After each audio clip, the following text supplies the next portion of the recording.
farm boy from Idaho can bring something to Harvard College that a Bostonian cannot offer.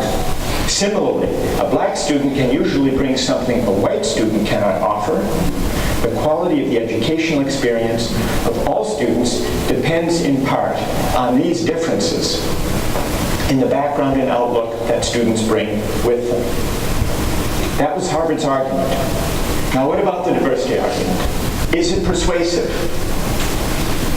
If it's to be persuasive, it has to meet one very powerful objection that we've heard voiced here by Ted, by Bree.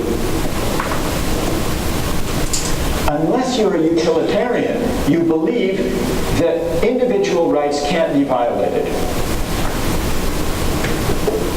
And so the question is there an individual right that is violated?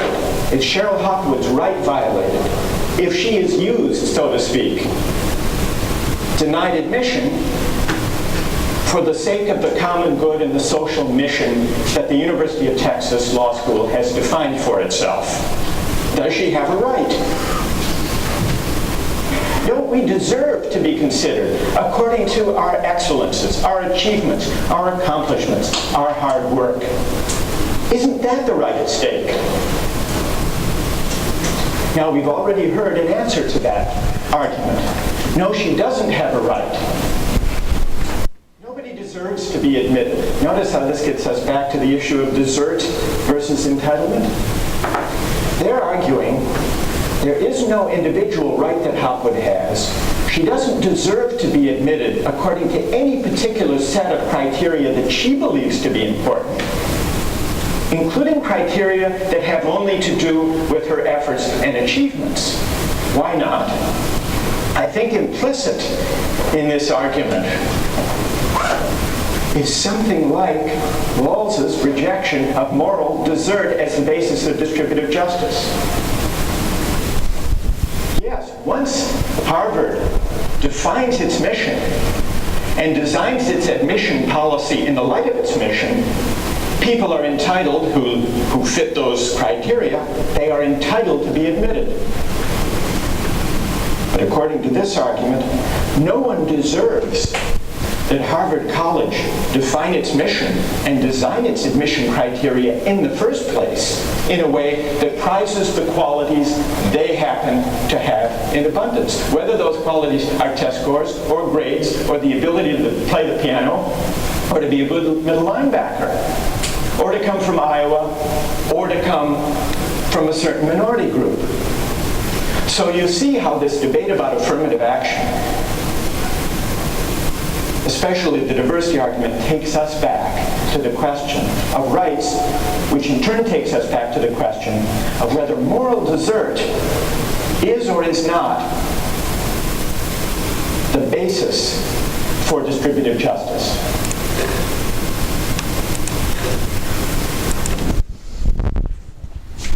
So here's what the court's saying. We're all involved in meritocracy. We work hard for our grades. And we do other things that we hope will qualify us. And the court says, it doesn't matter what you think. You're being serviced, in this case, by a university that has the right to set its own requirements. And if they don't reflect your requirements, that's not their problem. You do due diligence, and you see what Harvard wants, you see what Yale wants, you see what this school wants, what that school wants. And if you don't fit their requirements, don't bother applying, because they have every right according to the law. Ethics equals the law. They have every right according to the law to say, we're not going to take you. It doesn't matter what your criteria are, if it's meritocracy and academic excellence, or if it's diversity. The school, they say, has a right to set its own mission statement, and once that statement is set, if you don't meet the criteria of that statement, don't bother, because they have every right to say no.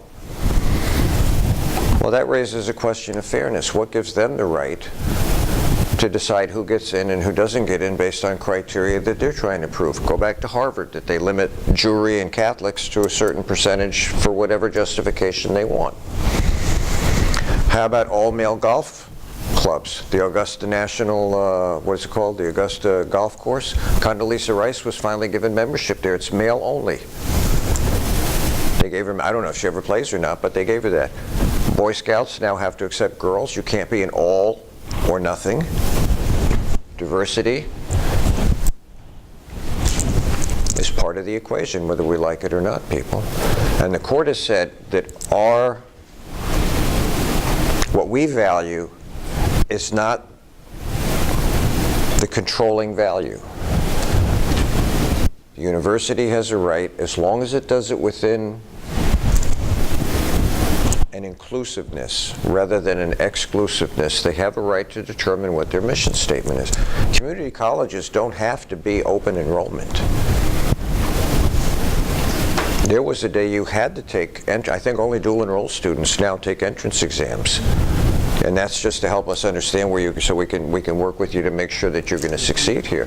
There was a day you had to, I think. And when the state legislature decided that wasn't going to be, because we're a public school, so they get to decide that up there, we developed what we call DevEd, developmental education, to bring people up to speed if we could in math and English, so they could be successful. But there was a time community colleges, you had to qualify to go there. I had to qualify to go to college. I had to qualify to go to grad school. There wasn't a choice, and it wasn't just based on academics. And the court says that's legal. We may not morally agree with it, and we agree that morals and ethics are different.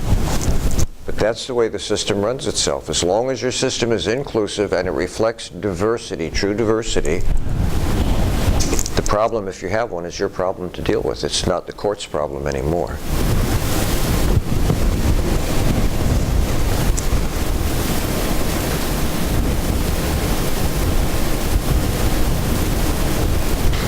So if you know what to expect going into it, I would take advantage of schools that want to reflect your values. Going through all that pain and being rejected because you don't fit their mission criteria. Any questions for me about this, people? Now, give me a minute. What we'll do on Wednesday is I want to go through the nuts and bolts that was used to defend affirmative action. It makes a lot of sense. Then we move from affirmative action and quotas to diversity. So right now, diversity is kind of the catchword, and we have modified affirmative action to a degree. We still want to be inclusive, but we're kind of flushing that out a little bit because as a society, we are a diverse society, and it's constantly changing. By 2030, did I say this in this? By 2030, you should learn how to speak Spanish. 1/3 of the population will be speaking Spanish. In Canada, after World War II, General de Gaulle was the head of the French army, was elected president of France, tried to get French Quebec, a province that spoke predominantly French and came from French people, tried to get them to cede from Canada to join France. So obviously you can't pick up part of a country and move it.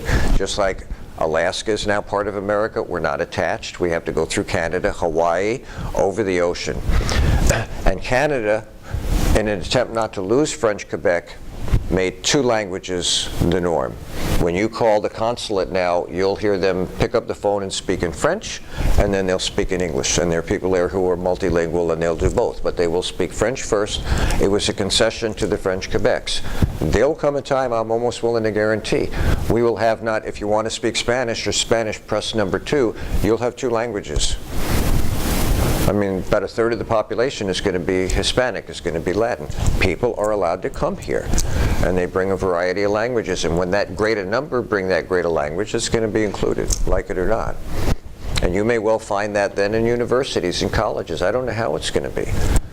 But as a diverse culture, there's going to be some effort to accommodate that diversity. We've always tried to do that, at least theoretically, if not practically. So any questions for me? So you're going to see a couple of things. Hang on. We'll do the affirmative action arguments, and then you'll see a fellow named Robert Dworkin, who is an affirmative action person, and then Louis Pojman, who is against it. He's a meritocratist.